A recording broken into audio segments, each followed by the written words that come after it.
am honestly very happy to be in this room today because this is one of the rooms I feel very relatable and very comfortable because the Muslim women population, in our numbers, we are not yet there. So when we get to be invited or even, are allowed to be in the audience to listen to different Muslim speakers for our Islamic agendas, it honestly makes me proud. And I'm happy. May Allah bless all of you. And may, you continue inspiring and breaking those educational barriers because we need to be there. So I think I've been introduced, but maybe a slight clarification. I'm the second youngest MP.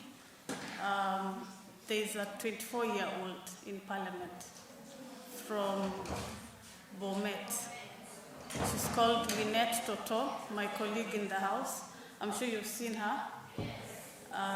So that makes her the youngest. I'm older than her by 2 years. I'm 26 years old.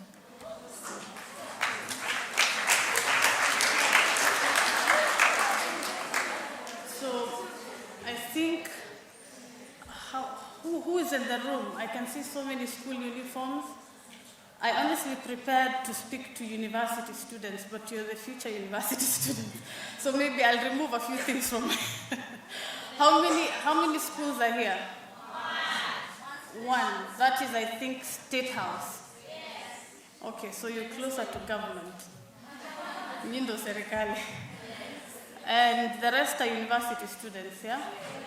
Okay, mashallah. So I'll give a personal story, and maybe this will touch on my topic on career.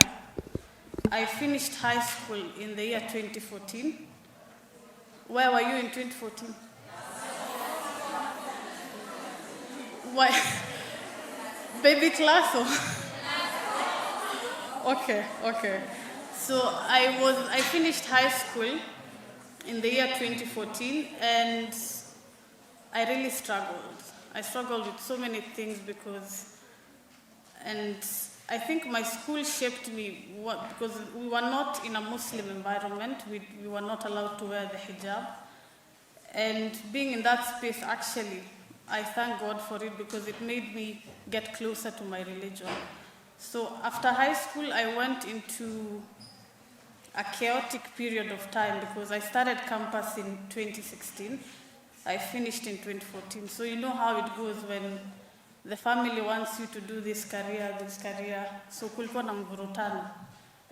My father wants me to be an engineer. My mom wants me to join medicine. I dropped chemistry in high school, so there was no way those courses were going to work in my favor. But I took my time and eventually ventured into a course that my brother recommended. It wasn't my choice. I was called to do Bachelor of Education Arts, but I ended up doing computer science. And all I can do with that is just open YouTube and my Gmail. I can't do anything else because I've not practiced. And ICT is a hands-on skill, yeah? And I'm sharing this story because career guidance is something we end up doing in high school for fun. I remember career talks used to be that 1-2 hour break I get from classroom so I can run. I wish I took that seriously because 2 years I ended up doing a course I didn't want, and I took 2 years to decide to do that course. I don't regret it, alhamdulillah, everything happens for a reason. So when you're in high school, my passion has always been helping. I remember in 2012, my classmate from Tana River was sent home for school fees. So iliniuma sana. I couldn't take it, so I remember I went to the school phone booth and called my father and said, because my father has been a teacher for 17 years, so I said, my friend is being sent out of school, we have to help her. And I remember I caused a mini crisis in the family because my father had run for office, he lost, so the family was broke. And I'm here forcing them to pay school fees for an extra child who we are not related in any way. So those are one of the stories my dad tells me.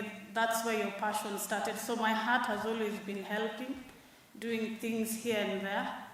So in 2014, I thought of starting a movement while in high school. So as soon as I finished, I started Kesho Alliance in 2015.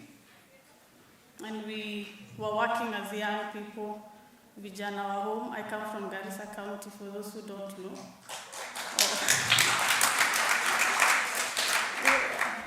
I can see my homies, mashallah. So young people from my home, we gathered, we wanted to help do things here and there. Honestly, we didn't know what we were doing. And that ended up being my career for the last 6 years. I've never worked for anybody else but myself. And I've never, earned a salary outside what I hustled for. Because when you're helping, you don't earn. It was more of like volunteer work. And I refused to get a job. I said, I have to see this through so that it's not one of those NGOs people start and it disappears. I want it to be a legacy I leave behind so that even if I transition into another career, at least that part remains. So we started doing a lot of work, advocacy. 2015, Garissa University was bombed. We were there, educating kids for free. We campaigned for the reopening of the university with support from other activists. And we were successful. The university was reopened 2 years later. So I wish I did education. It's one of the things I'm still interested to do. Maybe if I get time, I'll go back to university and do education because that's a career I'm very passionate about. We know the teacher crisis we have back at home. So when you're in this room today, and I'm talking to the high schoolers especially, take your time. Understand the course you want to do. And sometimes our parents mean well for us, but it's your interest. You can't be forced to do medicine if your heart is not there. You'll end up killing people. So go for something you want to do. Take your time, do not rush. Align yourself with mentors and take your career, courses and sessions in school very seriously. Regarding mentorship, I've always been mentored. I've always had people I would consult. I didn't know that was what mentorship was about, but anytime I got stuck, I had someone, I would talk to. And it's really important because you get to see a different perspective from what you see. Especially someone who's been in that field, who's had the experience, can guide you better. So do not be shy. I know it takes time before you get to build your confidence, but it's always a work in progress. Reach out to someone. Immediately I figured out my passion was into community development and volunteer work. I aligned myself with people in that spaces. So I would go to campus during the day. In the evening, I'm attending dinners here and there, conferences, and you slowly build your brand, you build your career. It takes time. Sometimes you end up seeing the tip of the iceberg. You see someone who's, already established, and you're there, an 18-year-old, getting the pressures of the world to be where that person is. But you don't realize it took them 10, 15 years to build that. And that's where pressures start from. Take your time. Social media, we're in that era where you see Instagram, someone is doing this, someone has the latest designers. You want to get there. It's normal, we're human beings. I have muted a few people here and there because I don't want to get that pressure. It's healthy to do that, don't be embarrassed. The least you can do is always be honest with yourself because only you know the limits you can push yourself to, Cindy. Like for me, I know, and this is something I tell anybody who I come across, do not put me in a room and give me an Excel sheet. I will not do anything with it. Mind you, I have a degree in ICT. But you have to be honest with yourself, right? You get to a room, you get to a space, first thing you do, how do you introduce yourself? Personally, I introduce myself with my weaknesses.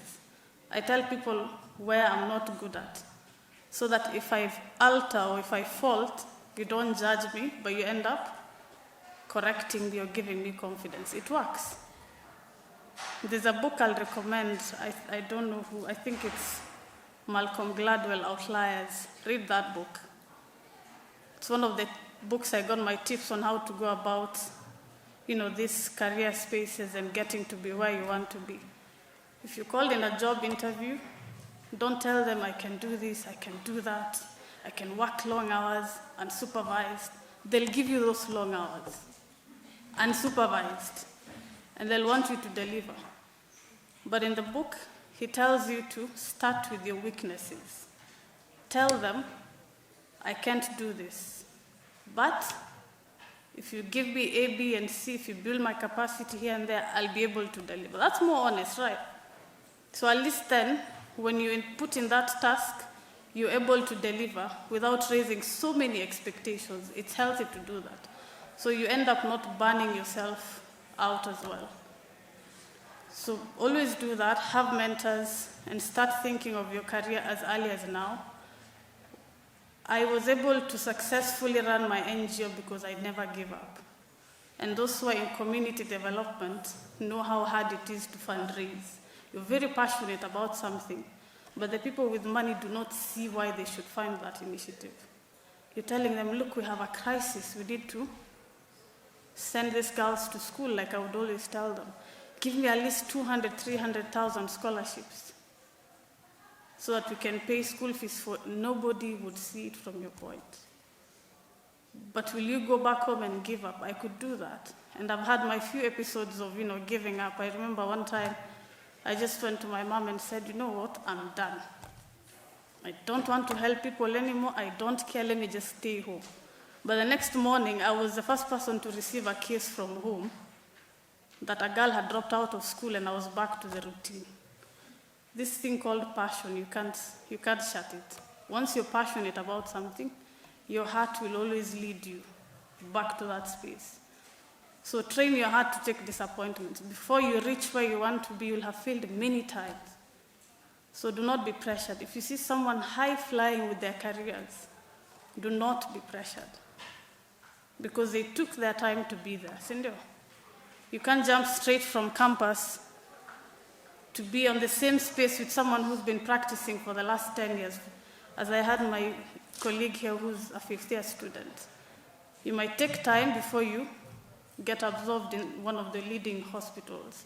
But for you to get there, build your brand. Do not be afraid to introduce yourself. I had a few instances where I would be in big rooms with big names, and you're sometimes the only Muslim, and I would question why I'm here in the first place. Imposter syndrome, it's real. You start doubting your own potential. But it takes time, and one thing that always helps now that we are Muslims, adhkar. Whatever you do your adhkar. Before you leave the house, before you start a task, Ayatul Kursi, always read it. Anxiety, it helps with it, right? The deen is the first guidance we've been given as Muslims. Before you do anything, hold your religion closely. You're ambassadors of Islam, every one of you in this room. The hardest bit of my job and my career currently is explaining to the non-Muslims that I can't shake hands. That's the hardest task. Because, someone is there fronting their hand and you're like, which sometimes it puts you in an awkward position because they've already stretched out. Sometimes I badge just to get rid of that awkward situation, and then I explain to them, we don't shake hands, teach them the religion. We are over 100 people here. If each of us does this in our little spaces, we would have influenced 1, 2, 3 people, isn't it? Then they get used to it. That's one thing I'm, not perfect at. I'm really working on it. And when you're in social media, everybody has an opinion. So over time, a few photos here and there, me hugging, shaking hands, and someone would come at you, "Wewe Muslima wa aina gani? What are you doing?" And they would insult you. It happens. I don't mute people. I don't hide comments. Sometimes I insult them back. It's not healthy, don't do that. But inakufika, because you don't know the struggles. This person doesn't know what you go through to even reach that level. They just see a photo, a video here, they judge you based on it. That's how life is. But it's between you and your God. Be Muslim ambassadors. Let's wear our hijab dearly. Let's hold on to it. I won't mention the campus, but one of the universities I attended two. I dropped out of one halfway because I couldn't balance work and school, so I opted for an online course on my final year. So one of the universities I remember, and this is when strict parenting also helps. I was in campus, I had just come to the university, was doing my wudu, wanted to go pray. So a lady, so you know those matatus, I'm sure you've used matatus. So tuko kwa mat na yeye all through, walked through the school gate, went to the washroom, but with different agendas. I'd gone to, pray before class. She had her buibui nicely, and jeans, and a t-shirt, and a hijab. So the shock on my face when she started reducing the clothes one by one. Ametoa buibui, ameweka kwa bag. Khimar kwa bag. And that was the first time, I used to hear of these stories, but this is the first time I'm witnessing it. So my mouth has no manners. I had to ask her, what's going on? And the lady looked at me and she said, I don't like buibuis. I only wear it for my parents. And when it reaches to that level, you don't judge that person. The first thing, obviously, you do is where you're heading to hell. It's normal. It took me this close to do that. But I had to hold myself and ask her, is everything okay? Why don't you like it? And we had a little chat before we went into our different classrooms.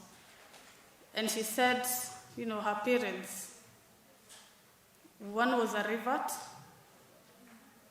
She was having a hard time back at home, and she was never, trained to wear her hijab. In high school, we used to fight to wear the hijab. Si ati tunapenda hijab. You're like about 20, 30 Muslims, you just want to rebel. Dini yetu inasema tufunge mtandio. We fight for it. The same group of girls in campus do not wear hijab. So it comes down to your individual discipline. Your parents cannot guide you.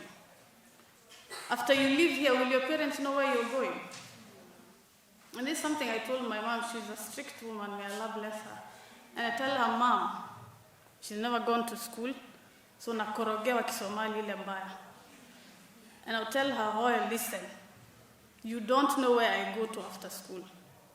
I can tell you I'm going to a meeting with a few friends, when in real sense I can be doing whatever I want to. So even when you have strict parents, don't fight them. Don't talk back at them. Don't yell at them. If they have not gone to school, don't look down on them. Usilete kierere ya I know better than you. You can never know more than what your parents know. Sindio? The best you can do is be honest with yourself. If you think the hijab is not something you're yet to train yourself fully, take your time. If you have a friend who's struggling with the hijab, don't judge them. If you judge them, the dhambi goes to you if they abandon it completely. Sindio? And oftentimes they are victims of it. We gossip about our friends behind their back. We're like, we ametupa hijab. Have you seen her? Have you seen her Snapchat? Do you use Snapchat? I mean, TikTok too. So have you seen her TikTok? It's fun to do that, but in real sense, you pushing this person away farther and farther from the religion. And this is what I mean by being ambassadors of Islam. Your peers, you listen to each other. We don't like listening to our parents, but we can listen to our friends. So be that friend who gives wise advice. If she feels she's not ready for the hijab yet, walk her through that journey. Explain to her pole pole. You get thawab for it, and you also invite someone back to the deen. Especially when you're in this age, you will be seeing a lot of that. That girl really traumatized me. I remember I went home and I told my sister, she was still in high school, I told her, ukijaribu, and my sister is like, 2,000 kids, you can't tell them nothing. I'm like, if you dare, I will whoop your ass. Sorry for my language. So, but I can't beat her. In fact, she's bigger than me. She can beat me in real life. And I'm older than her by like 5-6 years, So what happens is, advise yourselves. Be close to each other. And you'd see what I mean when you go out to these spaces, in these different careers. Muslim population is very, very minimal. Were it not for the constitution and the changes that came with it, we would still be struggling to have women leaders in parliament. It would still be a challenge, but only because now we have the affirmative action seats where we have women reps from each county. At least you get to have 3-4 Muslimas in the house from the Muslim counties. The engineering spaces, we are very few. The medical spaces, we are very few. Every career space, even teaching, we are very few. And that's not because we are not smart. We are very smart, isn't it? In fact, I think, if you look at how far we've come, a lot of the women who thrive in their careers are Muslims, but they are very few. Let's break those barriers. Politics, I have a lot to say about it. In the last elections, how many have seen campaign tracks? I'm sure you've seen the campaign tracks. The big ones that go around with music. If you have a migraine, kusha wewe. I was on those campaign tracks for the last 6 months, tukitafuta kura. I owned the space. I was the only Muslim, and a few looks I would get, especially tukienda sides I see that our mamas would look at me like, oh, you ametoka wapi? What is she doing on this campaign? But I had to. Those are spaces we need to be at. Don't go to campaign trails, it's not safe. But sometimes you'll be pushed out of your comfort zone. If the job dictates, go and look for kuras in mashinani, you'll have to go. Politics is a good and a bad space to be at as a Muslim. I'll not say the bad bit of it. Some of these things you'll have to do your own research. But the good thing about it is you'll finally have the platform to speak for your people.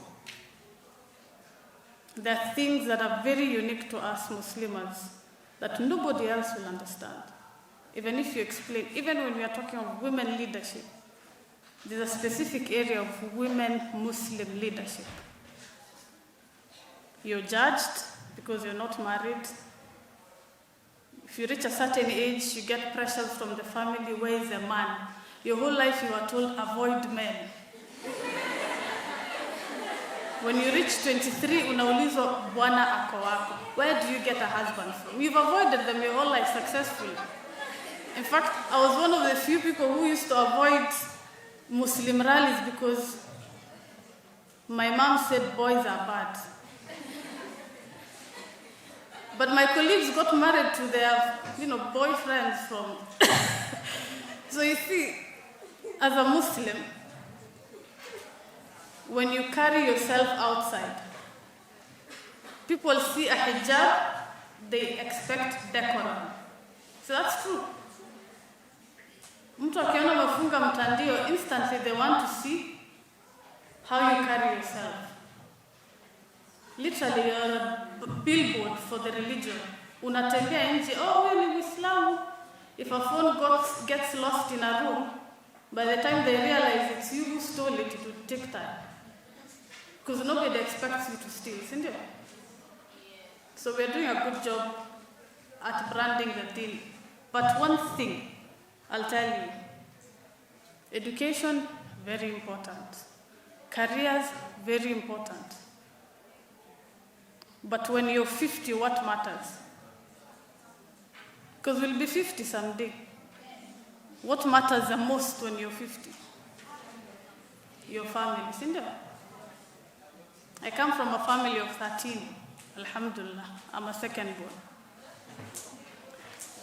I have four small sisters. Sometimes I look at them, honestly, it worries me. Because of the challenges we women go through when we maneuver our careers.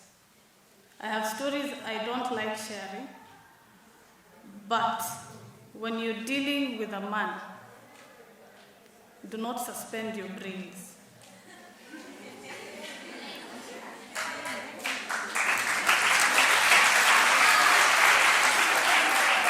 I'm sorry to the men in the room. Or should we throw them out so we have this conversation? Anyway, just stay because you have sisters, they need to hear this as well. When you're dealing with men, be very careful. The only man who cares about you is your father and your brother. Hakuna aunt ingine. Not even uncles, not even cousins. Because I've dealt with rape cases where an uncle has raped his. It happens. Do not suspend your brains. Especially when you're young, they assume of you as naive and stupid. I've knocked on doors trying to fundraise, and it's not a nice scenario. Especially how they talk to you, you know? I've ever been in a room and they told me, can you fix the projector? I was in the room to be part of the meeting, but they told me to fix the projector. So technologically I'm handicapped. Even if I wanted to help, I couldn't. So the only thing I could tell them is no. I'm actually the person who's supposed to start this meeting. They look down on you. Sometimes you will get intimidated, but do not lose your focus. Always tell yourself, you can do better than this man. And I'm not saying this because of feminism or forget all that bullshit. Genuinely, be very careful with men. The only time you'll trust a man is when he officially becomes your husband. Only then. In that space, you can suspend your brain, but not too much also. Because a lot of things go wrong in that space as well, isn't it? So as a woman, you'll find excellent men. Personally, men have helped me get to where I am. But, adhkar, before you take that meeting with a man, Soma Ayatul Kursi, so that whatever shara that can come from that person remains with them.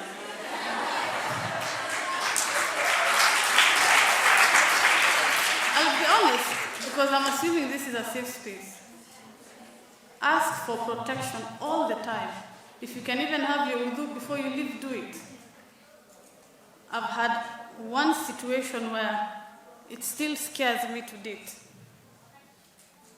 I needed a document signed urgently, and the person who was to sign obviously was a man. I had a very busy day, and I remember I was supposed to fly out of the country the next day, so I said, I only have today, between 4 and 6 p.m. Where can I come? Good thing, my relationship with my parents is very healthy. I tell them everything, including if I'm going on a date.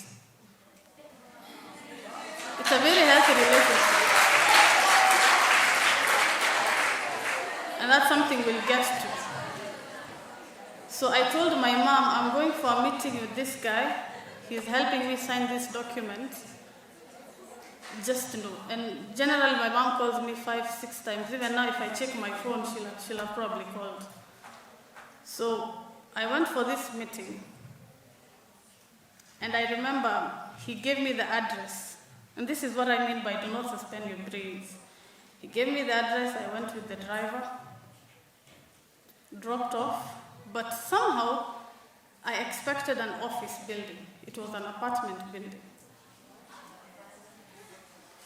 So I asked the soldier, I told him, is this, because the apartments are also a service to operators' offices. So I asked him, is this also an office building? And he was very fidgety, very avoiding. I told him, nitakununulia lunch, tell me. Because, it wasn't the first time I'd experienced such.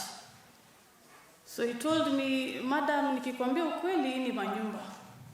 But uko juu, there is a space where you can sit and take your beating. I said, okay, shukran. So I took the lift and went to the rooftop. And I called this gentleman, I told him, boss, nimefika, I'm at the rooftop. Instantly, he was very pissed off. Can I move? You should have come. Give me the room. I said, no, I'm at the rooftop. So he shows up. First thing, I'm already nervous. Like, I'm really nervous. And I texted the driver, I said, just stay alert. If I text you another time, come. Panda juu kuja. So I gave him the document, he signed for me. And this was fresh around the time I finished Miss President. So I was on the limelight. And I was getting calls from, everybody I thought was the right people to help me take off my career. Boy, was I wrong. So he signed the document, and he has a Bluetooth speaker with him. And he put the Bluetooth speaker on the table and started playing Akon. You might be too old to know Akon songs, but they are not good songs. And it made me very uncomfortable. I was very nervous. So this time my mind is all over, this man, he might jeopardize what I want. But sometimes, and this is what I meant, do not suspend your brains, you have to act quickly. So I said, give me a moment. Let me go pray, I'll be back. Took my document, left. Can you imagine what would happen if I ended up going into the room?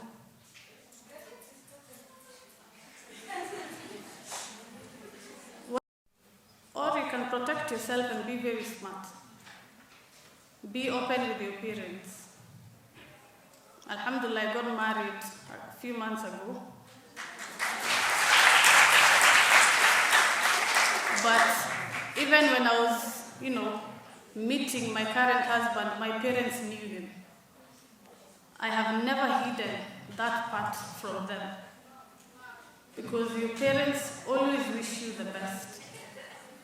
You might deal with your classmates thinking, this is my friend from campus. Men can never be your friends.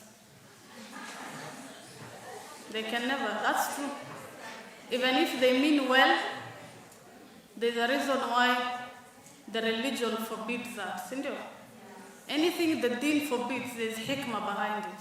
If you're told do not eat pork, there's some hikmah behind it, because look at the cases of epilepsy found among patients who are high consumers, and I think the doctors in the room can clarify. And you think, okay, maybe this is why you're not allowed to. You're told do not get intoxicated because you can never function when you're intoxicated. You'd think, the deen is boring, it tells us not to drink, but what can you do when you're drunk? Nothing. You can only be sober and sane and make smart decisions when you're sober. So there are worldly things that you have to suspend, avoid them. It's not worth it. But on the bit about male friendships, if you get a good man who's ready to get married, do not block that because you're still in school. If you feel you can balance the two, go for it.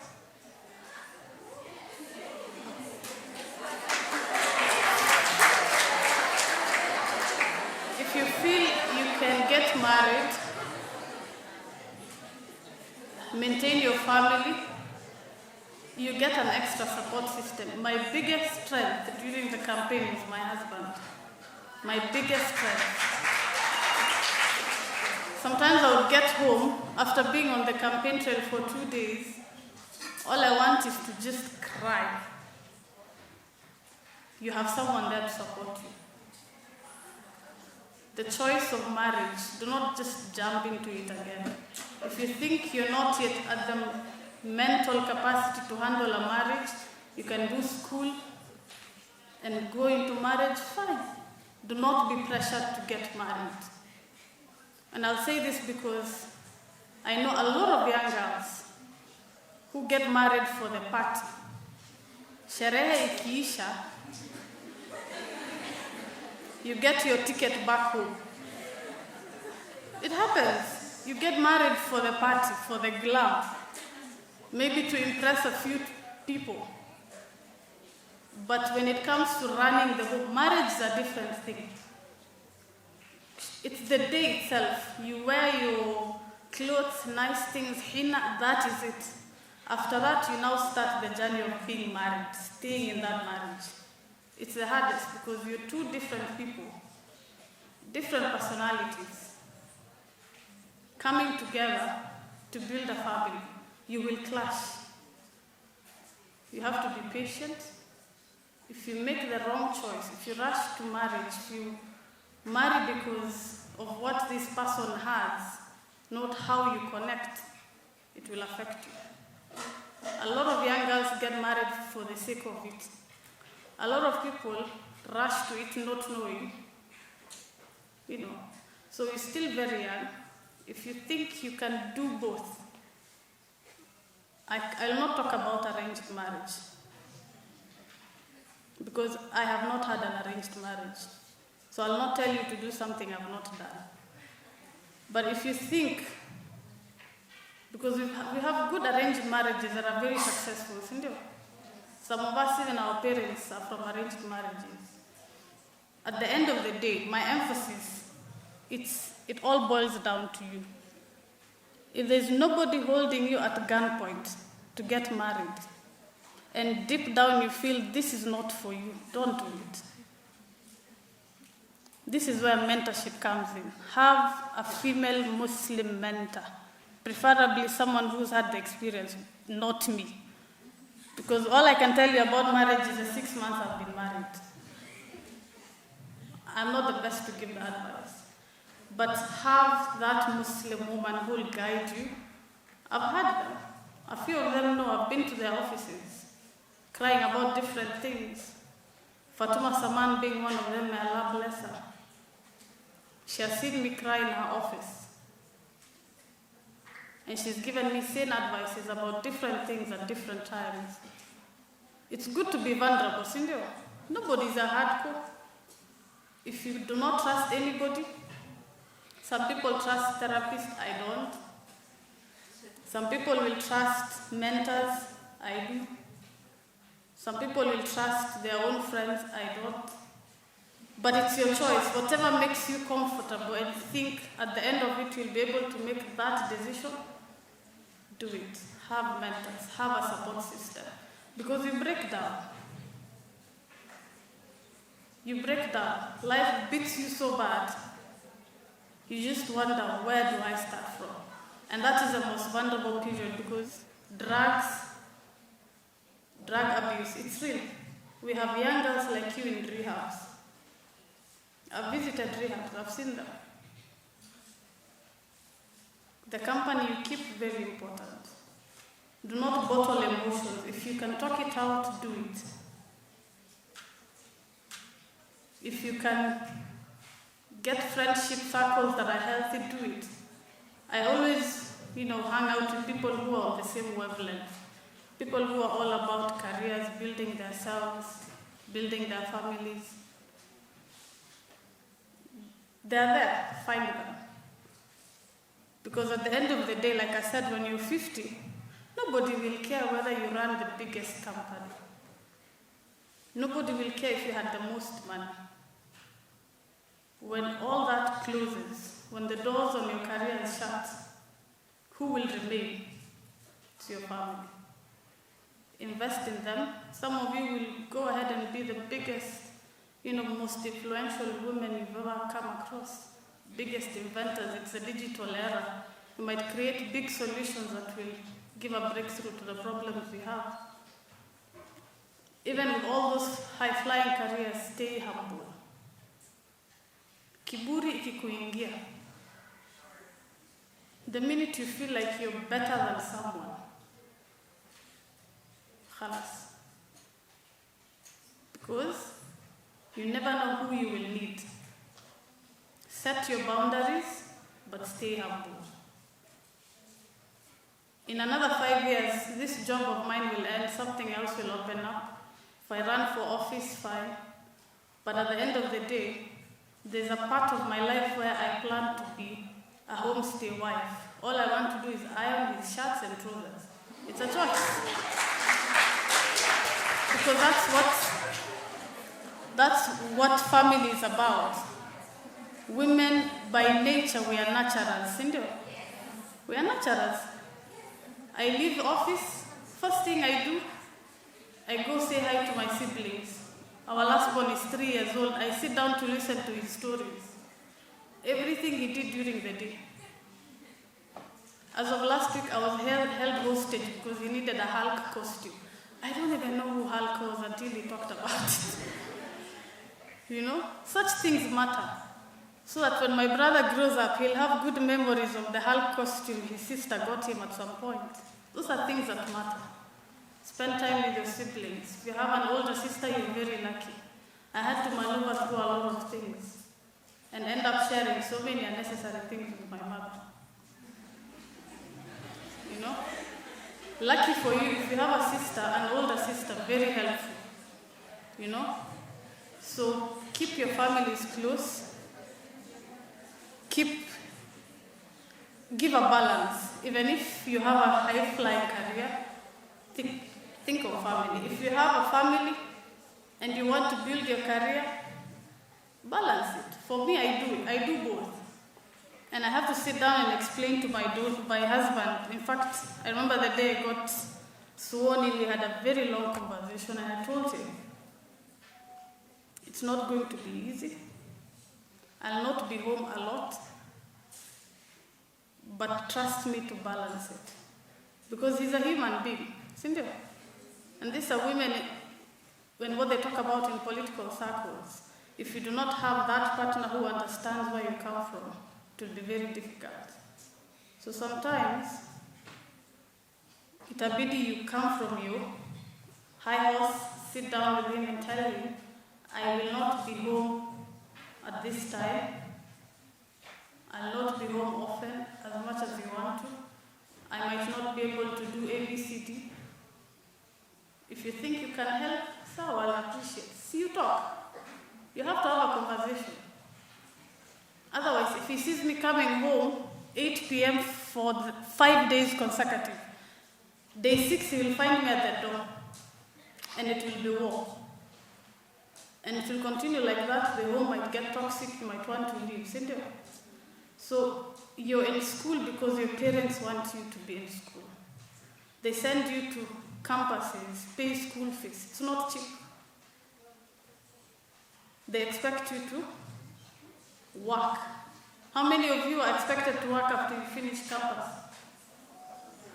All of you, isn't it? How many of you are expected to get married when you finish school? All of you. It's a very important, and these are topics that people avoid, but I like talking about it. Because even before I got married, I used to question women who used to balance both careers and family and tell them, how do you do it? How do you manage? Subject yourself to such things so that when you get into it, you don't get surprised. You're able to balance both. I'd want to summarize this. Maybe if anybody has questions, they can ask after. One thing I would want to leave with you. We've talked about men, we've talked about careers, mentorship, kila kitu, isn't it? One thing I'd want to say, If you're passionate about something and you know it now, you're very lucky. If at the age of 18, 16, you already know what you want to do, in another 10 years, you will have achieved whatever you want to do. And I think a case in point would be myself. In Form 4, everybody wanted to be a doctor, a neurosurgeon, lawyer. I was one of the only students who dropped out of chemistry because I was very opinionated. I told the chemistry teacher in Form 2, I don't want to do it. Sitaki. And when your father is a teacher, it's not easy. The phone call went straight to him after. But I told my dad, I don't want to do it. And he told me, Sawa, Umi, if you don't want to do it, make sure you excel in the rest. I said, okay. Everybody mentioned anything but politics. I was the only student, a class of 43, who said I want to be a politician. Everybody else wanted to be a neurosurgeon, doctor, nini. Alhamdulillah, some managed to get through, some did not. But I was honest with myself because I can't be a doctor. I can't be a teacher because if I'm going to teach technical courses, it will get difficult. I can't be a lawyer. I can't do all this, but I wanted to fight for the rights of people. I wanted to make change. I wanted to influence things. At that time, I thought politics. And I had not even thought through my response. So my math teacher said, "Hi, Umi, you are too pretty to be in politics. That space is very bad." And I understand what she means now, almost 10 years later. I'm like, you're right, but that's what I want to do.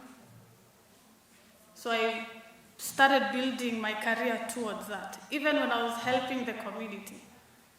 As a civil society, you want to speak about an issue, you want to pass a policy, you want to pass a bill. I remember one of the policies we were fighting for was the menstrual health management policy, which was passed in 2020. You want to pass anything, you have to deal with politicians because that is the legislative house. Sindio? Today, Muslim girls suffer from lack of wearing a hijab. I was a victim. Our high school, we never wore hijabs. Alhamdulillah, I can be able to influence that from the space I'm at now. If you know what you want to do, you will get a lot of negative comments. And I think my teacher didn't mean it in a bad way. Politics generally for women is a bad place to be because of how it is. But we've come a long way. We've done advocacies, we've done trainings, we've fought for the rights of women. We can even speak about issues now. So that if anybody rubs you the wrong way, we gang up on him and we're like, feminists, we stand up for each other. At least we can be able to fight for each other, Cindy. So my point is, if you know what you're passionate about, okay, I think I'll have a read at your book. I've seen it on social media a lot. I don't know if you've ever spoken on Instagram or Twitter, but I've come across young authors like you, Miski Haji, Amal, very brave ladies who are, the fact that you want to write at this age, that's a blessing. A lot of people don't have that. So that in the next 5 years, you might own one of the biggest publishing houses. That's how it works. If you know what you want to do, you build towards it slowly. Do not give up. If you think someone can help you get there, usiogope. Be naive. Kwanza, being naive when you're pursuing your passion helps a lot.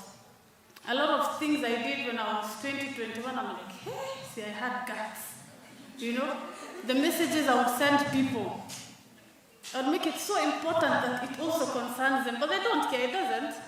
But I'm convincing myself, if this person comes through for me in this manner, I can be able to do ABC. Just have your hopes. Hopes keeps a man going, isn't it? If you're not hopeful, you have nothing to live for. Hiyo kujichocha, you're having that passion, the hope, I can do it. Even when you know you can't, keep saying it. Because pole pole you'll be removing one barrier after the other until you break the glass ceiling. So for us, as Muslim women, carry yourself with the dignity that you deserve. Work closely with fellow women. If a woman like you is pursuing something, do not be the person who brings her down. If you suffer from it, if someone brings you down, the least you can do is remove yourself from that space. It's not a perfect world, so you will find people who will bring you down. Unfortunately, if that happens, do not attack them, do not fight. And this is a lesson I've learned myself. There was a time I was actually taken to the police because I insulted someone. I'm not proud of it. Do not do that. Remove yourself from that space and keep your focus, keep it going, so that in the next 5-6 years, you look back, yours will not be a story of what if I did that. It would be a story of Alhamdulillah, I took the risk. That is my journey. I put myself in very uncomfortable situations, pushed myself beyond limits, believed in myself, and sometimes opportunity comes when you're at the right place. So that when my party leader said we want a young woman to represent the youth, the marginalized in the house, Umi was there somehow. But if I remained to be where I was, if I never took myself out of my comfort zone, I would never be in parliament today. And this is a stepping stone. Next, I would aim for something else so that I leave the space. In the next 5 years, someone from this room will have that opportunity. That's how it works. So for me, my doors are open. I'm very active on Instagram. I'm trying on TikTok. Kind of getting there, but if you think, I can be of help to you somehow, please reach out. Because when you have a woman on the other end of the table, it makes you comfortable. I would freak out when there's a man on the other end of the table. It would stress me a lot. And that's what we mean by women empowerment. You have a woman in the right offices, so your only worry is maybe what I'm asking for will not work. Your worry will not be about sexual harassment. You'll not worry about being bullied. You'll not worry about getting intimidated. That's why we have to work hard. In another 10 years, the young girls who are coming up will be looking at you guys in the room.